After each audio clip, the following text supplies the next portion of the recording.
Bonjour à tous, bienvenue sur Radio Clé de Ville, la radio du développement personnel.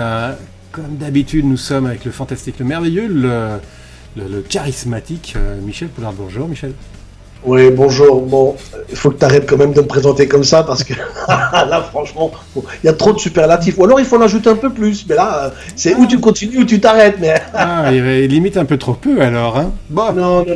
Tu en dis beaucoup trop. Me pardonneras-tu de cette introduction? Est-ce que je te pardonne de trop me flatter? Ouais. C'est toujours bon de se faire flatter, donc je te pardonne. Ok, super. C'est aujourd'hui le thème de l'émission, le pardon. Alors le pardon, on a beaucoup de retours sur ça, c'est un sujet qui touche énormément de monde. Et pourtant, la clé est assez simple, mais tu vas nous donner plusieurs clés, plusieurs pistes, et puis une histoire qui t'est arrivée. J'aime bien la façon dont tu introduis le sujet. Bravo, tu es pour un vrai pro, ça je n'en ai jamais douté. Mais une clé assez simple, justement le pardon, Alexandre, comme tu l'as dit, c'est un sujet qui pique. C'est un sujet qui pique, ouais. C'est un sujet qui fait souffrir, mais j'ai envie de dire tout le monde. Ouais. Tout le monde. Je pense que ce qui peut être le point commun entre les êtres humains, parmi tous les points communs qu'on peut avoir, ça peut être la joie, le rire, le bonheur, mais ça peut être aussi toutes ces blessures, et puis notre rapport que l'on peut avoir au pardon. Ouais. Parce que c'est ça en fait, c'est ça que je veux partager avec toi et avec tous ceux qui nous regardent en ce moment, parce que c'est marrant, ça s'appelle Radio Clé de Vie, mais en fait c'est une radio TV en fait, c'est une radio TV. Tout à fait, oui. Il y a TV Clé de Vie d'ailleurs. Oui. J'ai envie de partager avec toi, avant qu'on puisse le développer ultérieurement dans un autre rendez-vous, parce que c'est un sujet qui est vraiment très très important, et je sens que j'ai vraiment quelque chose à apporter et à dire sur ce sujet. C'est que le pardon, c'est avant tout le rapport que l'on a avec ce mot. Le rapport que l'on a avec ce mot et ce que cela signifie pour nous et tout ce que cela implique en émotions négatives. Et là, je vais te surprendre, mais positives aussi. Parce que justement, bien entendu, quand on parle de pardon, pour moi, c'est une qualité positive qui génère du positif. Donc pour moi, c'est ce qu'on va essayer de développer ici, ensemble, dans le petit quart d'heure que nous avons. Et je te laisserai à toi libre d'intervenir, bien entendu, comme d'habitude. C'est de changer un petit peu la relation que nous avons avec ce mot du pardon. La relation que nous avons parfois aussi avec certaines expressions. Du genre, pardonner ne veut pas dire oublier. Parce que pour beaucoup de gens, on ne peut pas leur en vouloir parce que c'est lié à notre culture judéo-chrétienne, c'est lié à notre culture de croyance religieuse. Toutes les religions monothéistes et même polythéistes parlent du pardon, mais c'est souvent entaché par des interprétations culturelles et religieuses qui font que notre rapport est complexe par rapport au pardon. Et c'est vrai que si on va dans le sens biblique ou religieux du pardon, on peut parfois avoir l'impression que c'est quelque chose de lourd à faire, à porter, et en même temps de trop simple. Donc je vais un petit peu me concentrer sur le sens philosophique du pardon. Si on a du mal parfois à pardonner, c'est que l'interprétation que nous donnons au pardon, c'est celui qu'on entend dans le milieu religieux où pardonner, c'est oublier. Sauf que pardonner, oublier, ça ne fonctionne pas. On peut croire ce qu'on veut, et aujourd'hui c'est démontré par les neurosciences, le cerveau, on n'a pas de bouton magique dans le cerveau où il y a marqué dessus delete, reset, supprime, cela n'existe pas. Le mot oublier a plutôt un sens, et donc il faut aller chercher le sens étymologique et surtout des écrits bibliques, parce qu'il faut savoir que la Bible a été écrite en latin, en grec, en araméen, en plusieurs langues différentes, et que la traduction laisse parfois un peu à désirer. Donc la Bible peut être valable dans la mesure où elle est traduite correctement, mais la notion biblique d'oublier, c'est je ne m'en souviens plus dans le sens où je ne t'en tiens pas rigueur. Et là, la notion d'oublier prend tout son sens. C'est pas que je l'oublie, c'est que je ne t'en tiens plus rigueur et que je ne le remets plus sur la table. Et c'est là où je tiens à parler de ça dès le début de cette émission, c'est qu'on ne peut pas oublier le mal qu'on nous a fait. Et d'ailleurs, ce serait dangereux. Ce serait dangereux parce que, imagine un peu, Alexandre, dans l'absolu, imaginons qu'on serait vraiment capable d'oublier tout le mal qu'on nous a fait. Eh bien, on n'apprendrait rien dans la vie. Non, c'est clair. Et on ferait toujours les mêmes fautes, on ferait toujours les mêmes erreurs. Et en fait, la progression, qu'elle soit spirituelle ou philosophique que l'on peut faire de nous-mêmes, ne pourrait pas avoir lieu parce qu'on oublierait tout. Donc, si le cerveau a une mémoire, c'est pour qu'on puisse l'utiliser. Et c'est dans ce sens-là que je veux parler du pardon. Comment on peut utiliser notre cerveau pour faire en sorte que ce pardon devienne quelque chose de libérateur. Quelle est l'interprétation que l'on peut donner à ce qui nous fait souffrir et de l'autre, et des émotions qu'on a ressenties, pour en faire notre avantage, ou en tout cas, nous libérer. Nous libérer au sens propre du terme. Hein. J'aime bien utiliser ce langage métaphorique. Parce qu'au fond, pour moi, le pardon, c'est avant tout, non pas faire une faveur à l'autre, parce que c'est ça aussi, il y a la notion de vengeance. Hein. On veut faire mal à celui qui nous a fait mal, et pourquoi je lui pardonnerais? Il m'a fait tellement de mal, je lui ferai pas cette faveur. Sauf que le pardon, c'est pas faire une faveur à l'autre, c'est se faire un cadeau à soi. C'est se faire ce cadeau de dire, je me dissocie de ce que tu m'as fait, ce n'est pas ma responsabilité, c'est ta vision, c'est arriver à donner du sens à cet événement. Et punaise, le cadeau que l'on fait, c'est à soi que l'on fait. À partir du moment où on a pardonné l'autre, et tous ceux, parce que j'espère que ça nous arrive à tous, en tout cas moi ça m'arrive, je pense que ça t'est déjà arrivé à toi aussi, Alexandre, mais en tout cas à toi, cher auditeur qui nous regarde, si tu n'arrives pas à pardonner, réfléchis aux fois où tu as pardonné aux gens, et de te souvenir de l'émotion et du sens libérateur que ça a eu instantanément sur toi. Et c'est de ça dont il est question. Parce qu'en fait, l'amertume, la rancœur qui t'empêche de pardonner te dessert plus à toi qu'à l'autre. Toute l'amertume que tu nourris en ne pardonnant pas l'autre n'empêche pas l'autre de vivre. Tout le mal intellectuel, moral que tu penses faire à l'autre parce que tu ne veux pas, il s'en fout. Ah, clairement, oui. Il s'en fout. Il dort. Si ça se trouve, la personne à qui tu en veux n'a même pas conscience que tu l'as blessé. Et en fait, tu es en train de te torturer, toi, pour le mal que quelqu'un t'a fait, dont il n'a probablement pas conscience.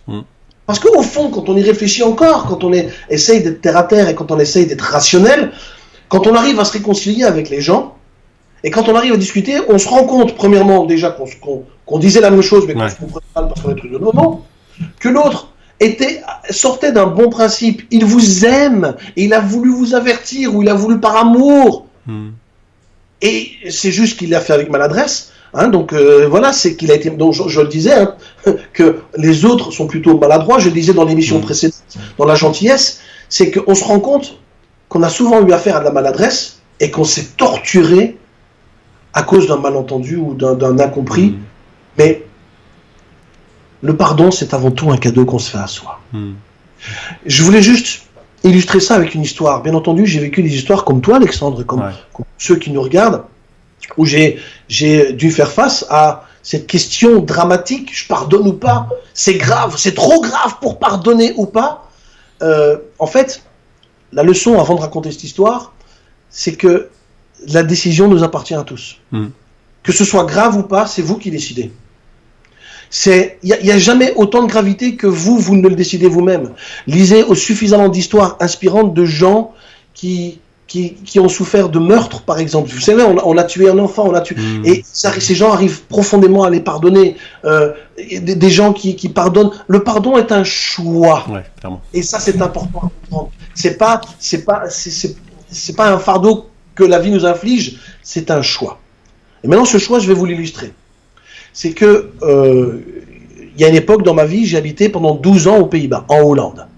Et en Hollande, j'avais des amis comme tout le monde, hein, c'est bien, j'avais un ami, et j'en avais un en particulier, qui était devenu au fil des ans mon meilleur ami. Mes meilleurs amis, tu sais, c'est mes meilleurs amis avec qui tu passes tout ton temps, hein, le meilleur ami avec qui tu passes limite tes vacances, avec sa femme, ses enfants, tu fais plein de trucs avec lui, t'échanges tout, limite t'es avec lui, hein, je parle de ça, moi j'avais une vingtaine d'années à l'époque, c'était l'ami avec qui il ne se passait aucune semaine sans qu'on se voie. On pouvait passer parfois 2-3 soirs ensemble. Voilà, il faisait partie de la famille, en fait. C'est ça, hein, parfois, les meilleurs amis sont parfois des membres de la famille. Et à une époque de ma vie, je commençais à bien gagner ma vie. Et je me suis fait un plaisir, je me suis acheté une voiture de sport. D'accord. Une belle voiture de sport. Une voiture de sport qu'on ne voit pas beaucoup. Pour des connaisseurs, c'était une Lotus Super 7. Okay. C'est une sport un peu, en ras du sol. Voilà, une voiture bien typée pour amateurs. Tu as ça à côté d'une Porsche 911 et la Lotus Super 7. Les gens regardent la Lotus, tu vois. Donc, je m'étais fait plaisir. Et je prenais mon ami tout le temps avec moi. On faisait des virées avec lui. On allait à des conventions avec lui, à des rassemblements de Super 7 avec lui. Et cette voiture était devenue un petit peu notre chouchou. Je la lui prêtais à l'occasion, etc. Il n'y avait aucun problème. Je lui faisais confiance. C'est un ami. Le jour où j'ai déménagé ici en France, il y a maintenant 17 ans de cela, dans le déménagement, j'ai dû laisser cette voiture-là temporairement, parce que dans le déménagement, la voiture, une voiture, ça se transporte pas. Donc ce que je fais, puisque c'est ton meilleur ami, il m'avait proposé, lui, de me laisser son garage. Et moi, en échange, je lui dis, écoute, tu prends la voiture quand tu veux, t'es mon pote, je sais que tu prends soin, j'ai confiance en toi, et je lui laisse en toute bonne foi mes papiers, mes clés, etc. J'arrive en France, je m'installe en France, je me fais pas de soucis pour la voiture, et un beau jour, plusieurs mois plus tard, donc j'ai laissé la voiture là pendant plusieurs mois, là, j'en avais pas besoin, j'étais pas pressé, peu importe. Un autre ami m'appelle en me disant, écoute Michel, j'ai un truc bizarre à t'annoncer, un truc bizarre à te raconter. Vas-y, raconte. Il fait, écoute, il y a Marco, c'était son prénom, Marco, il se reconnaîtra pas parce qu'il parle pas français, donc il n'y a pas de souci. Marco se vante en disant à tout le monde que c'est sa voiture. Je dis, oh, tu sais, tu connais Marco, hein, c'est un ami, donc tu lui trouves tu sais, Marco, ouais, il est un petit peu vantard sous les bords, on s'en fout, tu sais très bien, c'est ma voiture. Il fait, oui, mais attends. Il dit à tout le monde que c'est la sienne, mais il montre que c'est la sienne. Et là, je tique un peu, mais je réalise pas encore. Et il me dit, mais comment tu veux qu'il montre? Il montre les papiers à son nom. Les papiers, la carte grise est à son nom. Et là, je réalise, et tu ne veux pas y croire, tellement le drame est grand. Je dis, mais attends, mais les papiers sont pas à son nom, c'est ma voiture. C'est ma voiture. Il me fait, oui, je sais que c'est ta voiture, mais d'une façon ou d'une autre, les papiers sont à son nom. Donc mon sang a tourné, n'a fait qu'un tour, et tu comprends pas. Tu prends le téléphone, tu l'appelles, et ton ami te dit, écoute, il faut savoir qu'il y avait 1200 bandes de distance entre lui et moi. Écoute, c'est des choses que je préfère te parler de vis-à-vis, je préfère pas t'en parler au téléphone. Déjà, donc tu comprends qu'il y a quelque chose qui va pas. Ouais.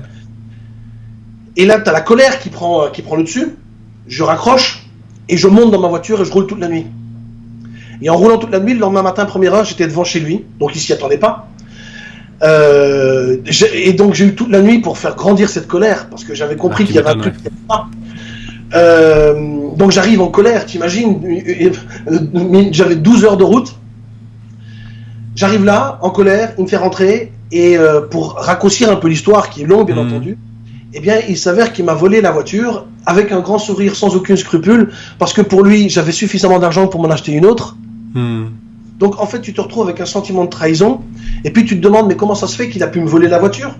En fait, aux Pays-Bas, ce qu'il faut savoir, il faut comprendre un petit peu le système de la carte grise hollandaise, c'est qu'aux Pays-Bas, quand tu as une voiture, la carte grise est faite de 3 volets, et le 3e volet est ta preuve de propriété de la voiture. D'accord. C'est un volet qui, on te demande de le faire, il faut mettre dans un coffre-fort comme un papier, c'est une preuve de propriété. Si tu donnes ce 3e volet, c'est que tu as vendu ou donné la voiture ou cédé la voiture. Ce 3e volet, tu ne le donnes que la transaction. Et moi, dans ma bonne foi, mon meilleur ami, je lui ai donné tous les volets de ma carte grise. Il avait ce 3e volet, avec lequel il a été en préfecture. Il a fait mettre la voiture à son nom comme étant une voiture qu'il avait acquise. Parce que pour la fois, c'était la loi. Si tu as ce document, c'est que tu as acheté la voiture. Et il avait fait mettre cette voiture à son nom. Et je n'avais plus aucun recours. Je pouvais porter plainte, j'ai appelé la police me dit, mais attendez, vous avez donné votre 3e volet, il n'y a pas de preuve que vous ne l'avez pas vendu. Et j'ai appelé un avocat qui m'a dit la même chose, fournissez-moi la preuve que vous ne l'avez pas vendu, parce qu'ils peuvent très bien avoir eu un échange au black, etc. J'avais perdu ma voiture, j'avais perdu mon ami, en plus l'ami qui me le fait avec le grand sourire, en prétextant que j'avais suffisamment d'argent pour m'acheter un autre. Et donc il y a plein d'émotions qui viennent, ton meilleur ami, qui te vole ta voiture, la trahison, l'injustice, cet aplomb avec lequel il te dit mais c'est pas bien grave et tu dois rentrer avec ça, mais tu sors de là avec une haine. Comme j'en ai rarement eu dans ma vie, probablement jamais. J'étais prêt à foutre le feu à cette bagnole. J'étais prêt à aller brûler le garage. Longue histoire pour le raccourcir, je raccourcis l'histoire, je suis rentré chez moi, tous les jours je me levais avec ça. Tous les jours, je me couchais avec ça. Ça me pourrissait la vie. Ça me pourrissait mon quotidien. Ça hantait mon esprit. Je ne vivais qu'avec ça. Et je ne me reconnaissais plus. Je ne me reconnaissais plus parce que j'avais plus de joie de vivre. J'avais les symptômes d'un dépressif. Il n'y avait plus rien qui me plaisait. Et ça m'avait pourri au point où, à un moment donné, plusieurs mois plus tard, je me suis rendu compte tout seul avec une auto-évaluation que ça me pourrissait tellement la vie que je devais peut-être me dissocier de tout ça. Et j'ai réussi à faire ce travail de pardon, où je me suis dit qu'effectivement, c'était moi maintenant la relation que j'avais avec ça, ce pardon, la relation que je pouvais plus la récupérer. Il fallait que je donne du sens à cette histoire, qui fait que je devais me dissocier, me libérer de cette histoire. Aujourd'hui, bien entendu, on pourra en parler des heures, mais aujourd'hui, je suis arrivé à faire à délier cette chose-là, à lui pardonner au point où aujourd'hui je ne lui en veux pas, je pourrais le voir dans la rue et je pourrais même le saluer parce que ça ne me touche plus. Et c'est ça aussi le pardon, c'est de se dire que cette histoire ne me touche plus. C'est de décider que cette histoire ne va plus m'affecter, que cette histoire n'aura plus d'influence sur mon quotidien et surtout sur ma mauvaise humeur. Et c'est en cela que le pardon est un cadeau. Ouais, c'est un cadeau qu'on se fait là. Et merci pour ce témoignage de cette expérience que tu as vécue en effet. C'est quelque chose qui est vraiment important en fait de pardonner, de se détacher. Tu parles bien de cette notion de détachement. Le mal est là, de toute façon on ne pourra pas changer grand chose, il est là, mais le fait de se détacher, c'est un cadeau qu'on se fait à soi. Et ça, c'est quelque chose qui est excessivement important. On aura l'occasion, Michel, de faire un webinaire autour de ce thème, Très volontiers. Du pardon.